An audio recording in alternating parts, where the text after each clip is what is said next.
Now, everybody I've ever talked with agrees that your self-image is important. But what we're going to do now, we're going to look at some very specific steps which you can take to make absolutely certain that your image is good and getting better. That's important because you cannot consistently perform in a manner which is inconsistent with the way you see yourself. So how do you build a good, healthy self-image? Number one is you take inventory. You take a physical inventory. For example, many insurance companies will insure certain parts of your body. They guarantee if you lose an eye, they'll give you X number of dollars. If you break a leg or lose a leg, they'll give you X number of dollars. But let me ask you a question. How much would you take for an arm, for a leg, for an ear, for an eye, for any part of your body? When you begin to analyze it, I have seen where juries and insurance companies have literally paid millions of dollars for eyes and for legs and for broken backs and all of those things. So when you analyze it physically, you are worth millions and millions and millions and millions of dollars. You are important. Mentally, let's take a little inventory about you. You see, if they were to try to duplicate your brain with a computer, experts have estimated that it would take a building the size of an Empire State Building to house it. That it would literally cost in excess of $100 million, maybe $1 billion or $10 billion. And even with all of that expenditure, it still could not do what you instantly do on an everyday basis, and that is originate a thought. And what I want to say is when you analyze the you, when you analyze an inventory physically, mentally, and spiritually, you are somebody. And that ought to make you feel good. Step number two to build that image is you need to make up and dress up and go up. When you dress up, you feel better in test after test after test. They have proved beyond any doubt that students perform better in school. They're more orderly. They're more mannerly. They have proved that salespeople in stores and on call sell better when they are dressed up properly and the ladies are made up and the guys have their appropriate dress on for themselves. They feel better. How many of you have experienced that? So step number two, if you want to improve your image, you make up and you dress up and you go up.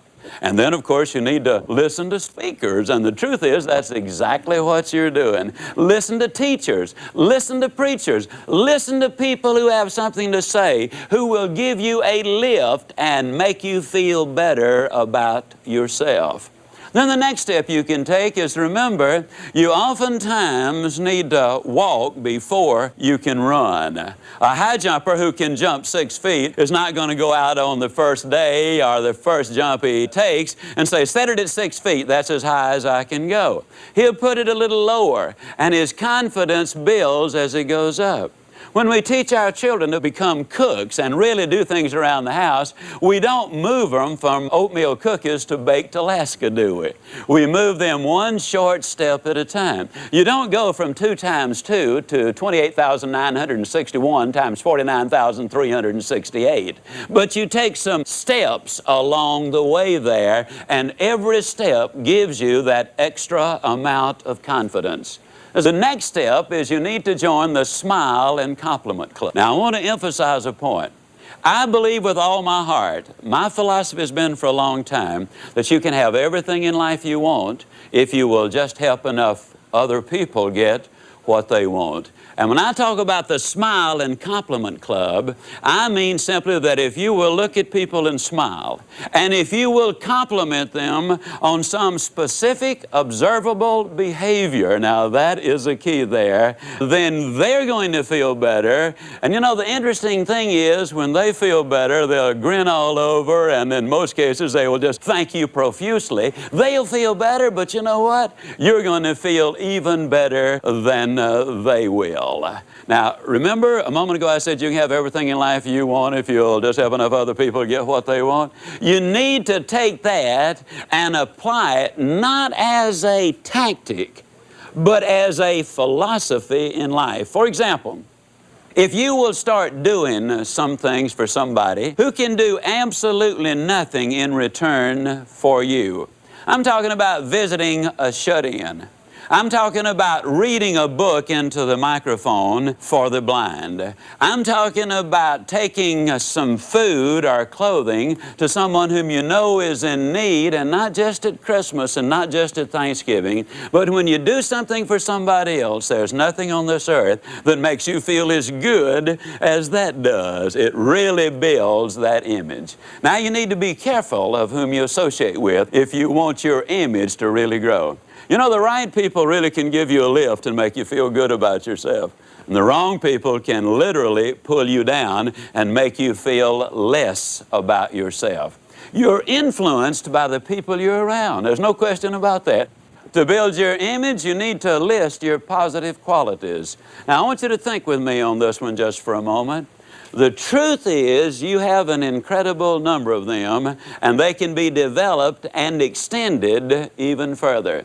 You see, you can be just as honest as anybody. You can have just as much character as anybody. You can develop just as much positive mental attitude as anybody, just as much enthusiasm. You can be just as dependable, just as sincere, just as helpful. You can be just as studious, work just as hard, be just as reliable, be just as punctual. And when you start listing all of those qualities, let me tell you something, ladies and gentlemen. Those are the qualities that will get you a job anywhere, at any time, under any circumstances. You put them all together and you begin to feel good about yourself. To build a good, healthy self-image, you need to list your past successes. You see, there isn't a one of you, if you really think about it, who hasn't done many, many things about which you ought to feel good about your successes. Maybe you've lost 20 pounds. Maybe you've made friends with an old grouch that nobody could get along with. Maybe you passed a course which was particularly tough. Maybe you made a sale in an area or became number one in an area which was already sold out. How many of you have seen that happen in the world of sales so many times? When you start analyzing all of the things, what you're doing is you are emphasizing the positive. And when you begin to emphasize the positive, that image begins to grow. Self-acceptance is what I'm talking about. Yes, the top professionals in the world of selling really have worked on their self-image. That's so important because you see, 73% of all sales interviews end with no attempt to close because the salesperson has that fear of rejection. They don't understand that it really is not a rejection personally. It's simply a business refusal. Now, when your image is solid and you believe in what you're selling, you move confidently towards closing the sale. So I really encourage you to get busy in this area of building a good, healthy self-image. There's one very important thing I'd like you to remember about building a positive self-image. Nobody on the face of this earth can make you feel inferior without your permission. When you refuse to give others that permission, you will start accepting yourself. And once you accept yourself, you will have removed a significant barrier to the growth and success you're capable of attaining. Now, do me and you just one little favor. Stop the tape, then sit back and close your eyes. Just relax for about 5 minutes and picture yourself already possessing that healthy self-image and all the other things necessary for your success. Remember, it must happen in your mind before it will happen in your life. Pretty exciting, isn't it?